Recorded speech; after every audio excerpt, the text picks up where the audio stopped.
I'm Ruchi Kala from Media and Public Relations Committee of IIM Raipur. We are honored to have with us Ms. Vishwa Bhatt, Head of Learning and Development, Organization Development at KalPataru. We are very happy to welcome you to IIM's Raipur's 9th HR Summit. So shall we begin with the questions? Sure. So you've had an extensive journey across HR and learning and development. What initially sparked your interest in this field and what continues to motivate you today? Thank you so much, Ruchi. When I started out my career in this field, I started working as a business HR partner. And learning and development fell into my lap by accident. But having said that, the entire work that we do on the learning and development front in any organization is something which is very meaningful and adds value to people who are working within the organization. So over a period of time, that is the aspect which has kept me motivated. The ability to be able to bring about a positive change in people's lives, in the way they see their career, in the way they want to grow personally as well as professionally is what keeps us motivated. Right. That's inspiring, ma'am. Sure. So as students, many of us are exploring what skills will matter the most in next 5 to 10 years.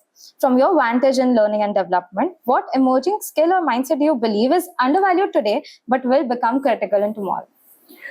So I believe as students, what you all are facing today is massive change. I think you all are coming into an environment where disruption and change is happening every day as we speak. And a lot of massive change in terms of global geopolitical challenges, the impact of global trade disparity, and a lot of other aspects which impact organizations on the whole. So as students, irrespective of what field you finally choose or what function you finally choose to associate it, or whether you try to set up your own business, what is required is definitely a mindset which is aligned to change. Right? So agility in terms of accepting change, in terms of navigating through it. Collaboration is something which is a key skill required in today's day and age, because gone are the days when organizations worked in isolation or people within the organization worked in isolation. Creativity and creative problem solving is another skill which is absolutely required in today's day and age. And a lot of reading, I would say. The younger lot, a lot of reading in terms of not only your subject matter expertise, but a broader perspective on what is happening across the world, what are the leadership practices, what are the management practices. This is absolutely important as you all step into your professional journeys. Thank you so much, ma'am. So in your role, you likely to collaborate across business unit, leadership, and diverse teams. How do you approach translating organizational goals into everyday learning and development actions? And what attributes help someone excel in their best role? That's a great question. At the end of the day, every organization and every leader within the organization is looking for people who can add value. So what we look across in terms of leadership, in terms of meeting with leaders, is trying to understand that what are the areas where they are looking for people to add value. That is one. What are the kind of people they are looking at? And what are the challenges more or less that they are facing? Because those challenges then give us a guideline of how to mitigate them, how to prepare people to overcome those challenges, and how to enable them to add value to where the business is looking for that value add. So that is how we navigate and approach this entire aspect. So adaptability is very important towards employees as well as the managers. Absolutely. Correct. So you've worked with diverse teams and business functions. How do you ensure alignment between people, development goals, and broader organizational strategy? So people are a very important part of the organization's strategy. Ultimately, if there are only 10 people in the leadership team who are making the strategies and no one left to execute them, so that is where the entire approach of bringing people and business together comes in.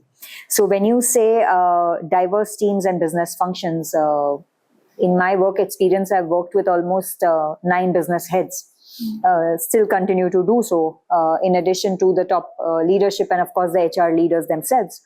What I understand from them is that each one of them has a distinct way of leading. their own teams, right? We might be a part of the same organization, but every leader comes with a distinct leadership style and leadership approach. As HR, what we try to accomplish is that creating a balance between those individualistic leadership approaches and the overall organization culture. So we bank upon our values on which the organization is built, and we make sure that leaders as well as people down the line are aware of those values. They work under the umbrella of the culture on which the organization is built. So that helps us bridge a lot of gap between what an individual leader would want and what the organization is looking at. Okay, so elaborating on what you said, I have another question. Yeah. So, as you mentioned, you work with diverse teams and business functions. So, how would you describe your leadership philosophy when it comes to developing people and nurturing organizational culture? And has it evolved over the years? My leadership philosophy has definitely evolved over the years, but one thing remains very constant to it, is because I have been nurtured by leaders who have given me the freedom to implement my ideas, to voice my opinions, and to propose programs and policy which might not already be set in the management's or leadership's mind.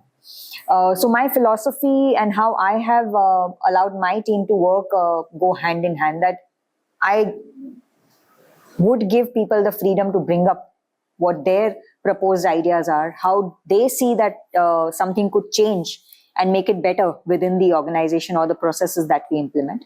Right. So that is the approach I take, giving people the freedom, giving them the opportunities, and backing them up, to make sure that those ideas and bring about change and are implementable. That's good to know. So, based on your experiences, what advice would you offer to IIM Raipur students who are about to enter the corporate world and would aspire to become business owners? Wonderful. So, based on the experience, all I can say is we just had that conference, and that's exactly what I said, that be open, come with an open mind, be willing. Willingness is very, very important. And be prepared. Come with preparation. And to add on to that, what organizations are looking at are people who would want to actually go on the ground and do the job. There are many people who'd come with ideas, but there are few people who'd say that, take the ownership that, okay, I'll get it done. It's as simple as that when you're starting out. If you are willing, step up, ask for work, take the ownership, execute it, and show that you can actually get it done from idea to implementation. And that will get you to wherever you want to be throughout your career. That's so inspiring, ma'am. So thank you for joining us at IIM Raipur today. Your insights and experiences have been really invaluable. We're truly honored to have had the opportunity to learn from you. We look forward to seeing you again in the future. Thank you so much. Thank you. It's been a pleasure. Thank you.